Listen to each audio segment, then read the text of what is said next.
Cuba, it's me. Welcome to episode 339 of the W.I.L.L.I.W show, which stands for Wrestling is Life. Life is Wrestling. Now, today I wanted to talk about the most important thing in wrestling, the fans. Without the fans, no one would be wrestling. Like, I know the wrestlers themselves are like the biggest fans, but when you become a wrestler, if no one was going to the shows, the companies couldn't make money, they couldn't pay you, they couldn't pay the venue, they would close down. And especially now, especially independent wrestling is really in a boom. I mean, I just saw something today about Joey Ryan buying a house and thanking all independent wrestling fans for supporting.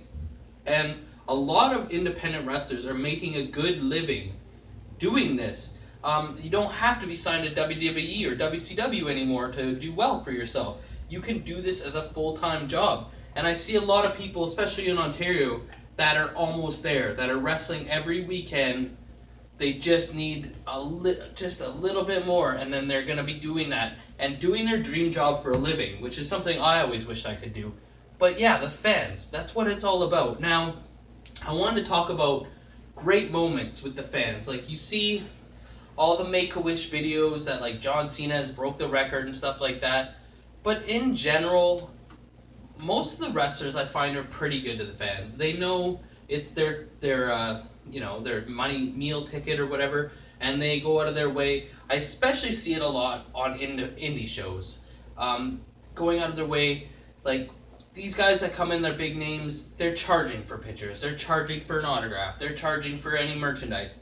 I see a lot of people that are indie wrestlers who are working a full-time job, and then they're coming and wrestling and beating their bodies up for not very much money, and are still willing to give autographs for free and take pictures for free. Now, some people say they shouldn't do that because I'm charging for this, so then they're going to go to you because you're doing it free and they're not going to come pay my money.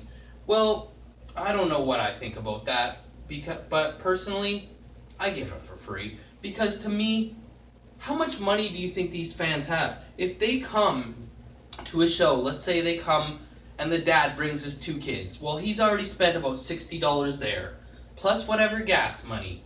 And then he's got to probably buy like a refreshment or a drink or a snack.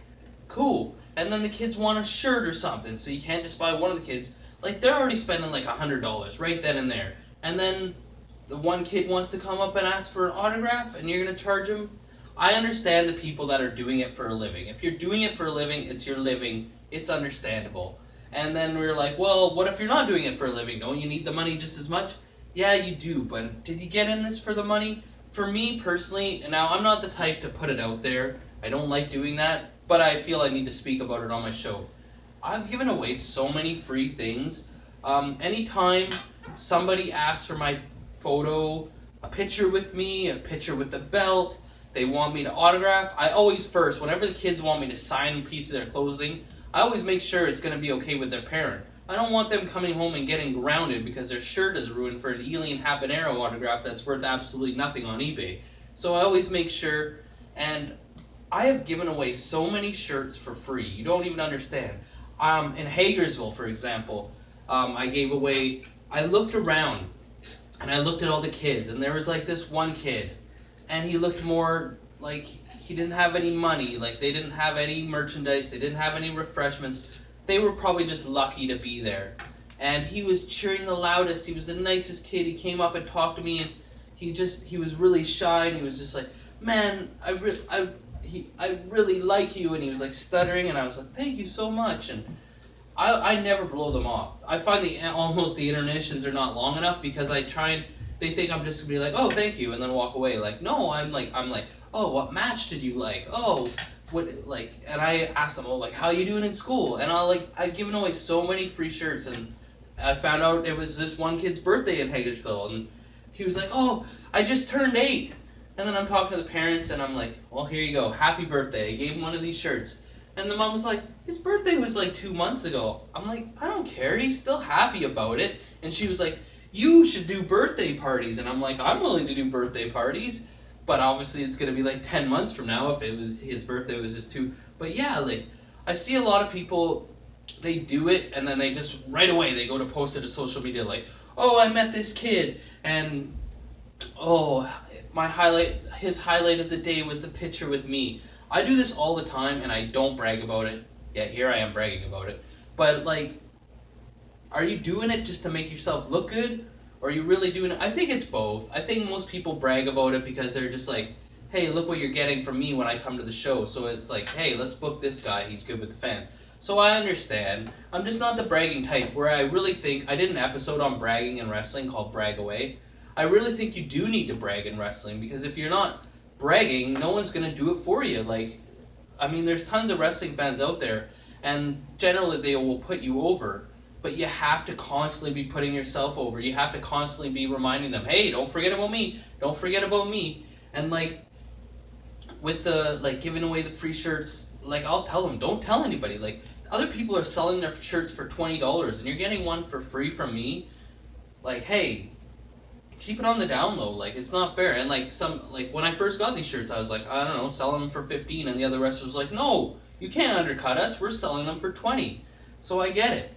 And but like I think the thing about me and the fans and other people is if someone messages them, like I know we all got busy, important lives. I'm a full-time cameraman, dad. I get it. But if one of those fans messages me on social media, I may not get back to them instantly, but I always answer every message I get, and I don't just blow them off with quick responses. I'll actually am so polite, and I just think about me when I was a kid, like, and then I try and inspire them and give them, especially if they're young fans, give them advice, which half of the young fans never take anyway, and they're just like, oh, I'm gonna do it my way. Oh, I'm gonna be a wrestler, but I don't have to work out. But I still like, I try and like, just boost them up. I mean, some of them have really good parents, some of them do not. But like when I'm talking to like, let's say a teenager and he loves wrestling, well maybe his mom and dad are really great, but they don't like wrestling. So coming from them, it's not the same. But coming from a wrestler that they look up to, kind words and good advice can go a long way. And I just feel like more people should do that. And if you don't want people invading your personal life, then have 2 Facebooks or 2 social medias accounts. Have one for your personal life. If you don't want the fans involved with that, that's understandable. And then have one for your wrestling. Even just have like a athlete page or whatever. But I feel like, I know some of the more popular guys, they're not going to have time to answer all the fans. But it's really amazing when you do. And when you talk to someone personally, even if it's just in a message, that they'll never forget that. And the fans, man, we couldn't do without them. Like to me, if you cheer for me, and okay, you bought a ticket, so you're supporting the company, which is in turn supporting me so I can get paid to wrestle.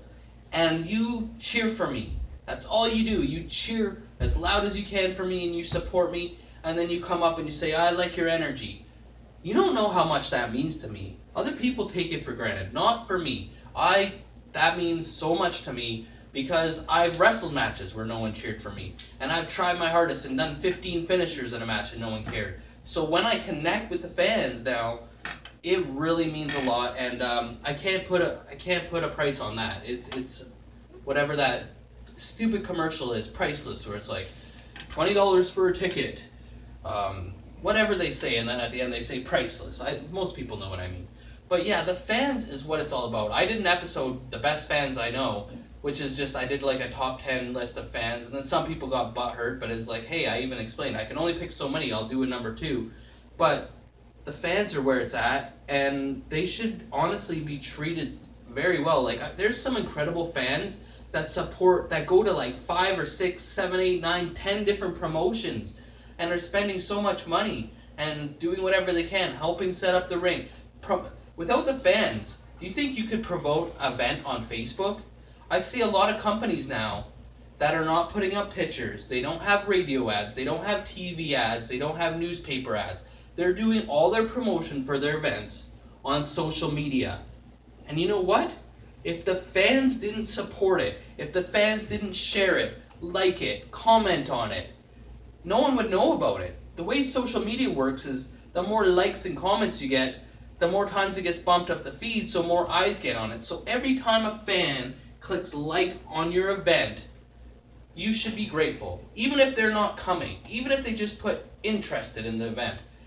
Because Now 10 more people have now saw your thing. If you shared an event and nobody liked or commented on it, it would go down real fast. I know, because I do these Willow videos. If someone comments in the first 5 minutes and somebody else comments, all of a sudden I got 50 comments. If I put it up and no one comments for 20 minutes, boom, it's gone. It's disappeared in the feed, because some people have these Facebook feeds where they have 5,000 people on their Facebook.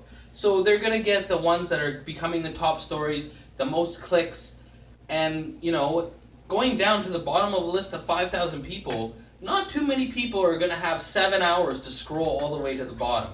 So it really means a lot. And I just want to thank all the fans. I'm a fan myself, because without the fans supporting wrestling, wrestling is nothing. Just like everything, right? But man, there's some real good fans out there. I'm not going to name them. I did an episode about that. But I want to ask you, the viewers, what are some amazing fan moments you've seen with a wrestler just going out of his way to make, or her way, sorry, to make a fan's night, and or just something, maybe it's something you've seen like from a WWE star or something like that. Or if you are a fan, what is some moments that really meant a lot to you? That's something that a wrestler did. Because as always on the Willow Show, I love to hear the comments. So make sure you like or you get a leg drop, and do the comment or you get a clothesline, and subscribe or you get a suplex. I'm your host, Elian Habanero. I love the fans. Cuba!